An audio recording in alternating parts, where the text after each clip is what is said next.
혹시 지금 뭔가에 꽉 막힌 기분 느껴보신 적 있나요? 만약 그렇다면 오늘 이야기가 딱 여러분을 위한 걸지도 모릅니다. 무려 2500년 전의 지혜인데요. 이게 지금 우리한테도 정말 큰 울림을 주거든요. 아, 그거 있잖아요. 작심삼일. 진짜 야심차게 시작했는데 며칠 못 가서 후지부지 되는 거요. 누구나 한 번쯤은 겪어봤을 그 답답함. 소스에서는 이걸 성장의 정책이라고 부르더라고요. 그런데 놀랍게도 이 문제의 해답이 무슨 대단한 비법 같은 게 아니었다는 거예요. 2500년 전 공자가 가장 아끼던 제자, 안현이라는 사람의 아주 단순한 행동 하나에 그 모든 답이 담겨 있었죠. 자, 그럼 이제부터 본격적으로 한번 들어가 볼까요? 지금부터 우리가 살펴볼 건 논어에 나오는 정말 강력한 문장, 딱 한 문장입니다. 바로 이 문장입니다. 공자가 제자 안현에 대해 이야기하는 대목인데요. 여기에는 정말 복합적인 감정이 담겨 있어요. 뭐랄까, 감탄과 함께 아주 깊은 슬픔이 묻어나는 말이죠. 자, 이걸 풀어서 보면 이런 뜻입니다. 여기서 진짜 중요한 포인트는 공자가 안현의 업적을 칭찬한 게 아니라는 거예요. 뭘 대단한 걸 이뤄서가 아니라 그냥 그가 단 한 번도 멈추지 않고 계속 나아갔다는 그 사실 자체를 높이 평가한 거죠. 이게 핵심입니다. 자, 그럼 이 나아간다는 게 도대체 무슨 의미일까요? 이 짧은 문장 속에 숨겨진 지혜를 글자 하나하나 뜯어보면서 더 깊이 들어가 볼게요. 이 글자들을 보면 정말 재밌어요. 마치 암호처럼 그 의미가 담겨 있거든요. 먼저 석자는 소중한 걸 잃은 안타까움을 뜻하고요. 그리고 진짜는요, 뒤로는 절대 날지 못하고 앞으로만 가는 새의 모습을 형상화한 거래요. 반면에 지자는 스스로 발걸음을 멈춘 발의 모양이죠. 그러니까 나아감은 본능 같은 거고 멈춤은 우리가 의식적으로 내리는 선택이라는 뜻이 숨어 있는 거예요. 정말 놀랍지 않나요? 이렇게 멈추지 않고 나아가는 정신을 딱 네 글자로 표현한 사자성어가 있죠? 바로 형설지공입니다. 반딧불과 눈의 빛으로 이룬 공이라는 뜻인데, 그러니까 어떤 열악한 상황에서도 희미한 불빛 하나에 의지해서라도 끝까지 공부하는 그 끈질긴 노력을 말하는 거예요. 환경 탓, 남 탓하지 않고 그냥 묵묵히 나아가는 힘, 바로 그겁니다. 자, 그런데 이런 이야기가 2500년 전 이야기잖아요.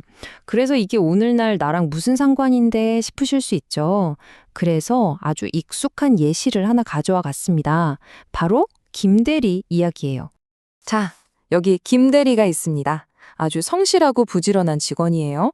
근데 어느 날 정말 어렵고 한 번도 해본 적 없는 프로젝트를 맡게 된 거죠. 보통 같으면 막막해서 포기할 법도 한데 김대리는 달랐어요. 퇴근하고 나서 자기 시간을 쪼개서 관련 책을 찾아보고 전문가 강의까지 들으면서 파고들기 시작합니다.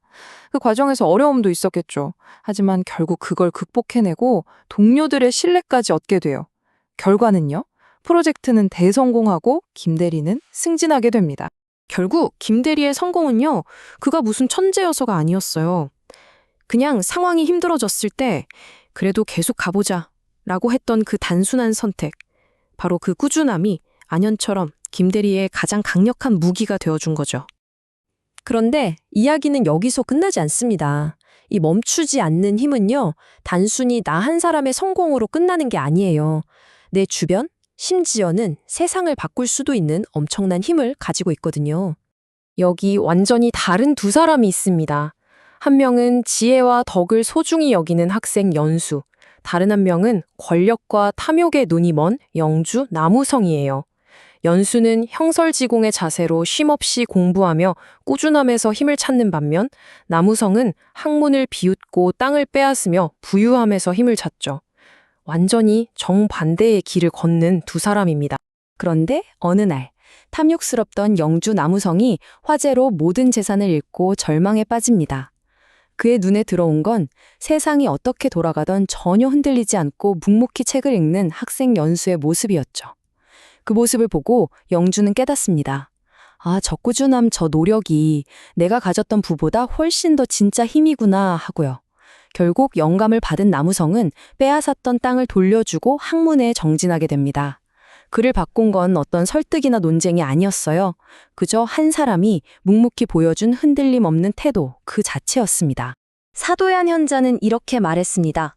형설 제공의 자세는 단지 학문에만 적용되는 것이 아니라 인생의 모든 길에 해당한다.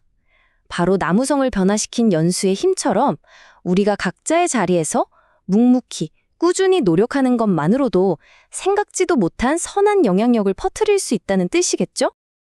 이렇게 쭉 이야기를 따라오다 보니 우리는 다시 처음으로 돌아가게 됩니다. 공자가 왜 그 말을 했을까?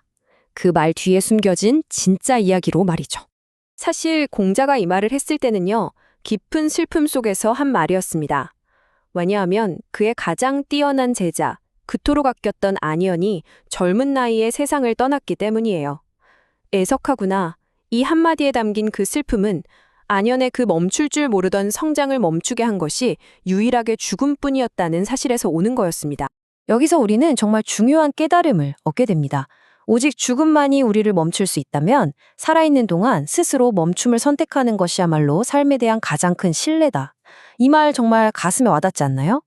우리가 살아있는 한 포기하고 멈춰서는 건 우리 삶의 무한한 가능성을 우리 스스로 저버리는 행위나 마찬가지라는 거죠. 그래서 오늘 하루 여러분의 발걸음은 어땠나요? 앞으로 나아간 한 걸음이었나요? 아니면 제자리에 멈춰서기로 선택했나요? 어쩌면 중요한 건 대단한 목적지에 도달하는 게 아닐지도 모릅니다.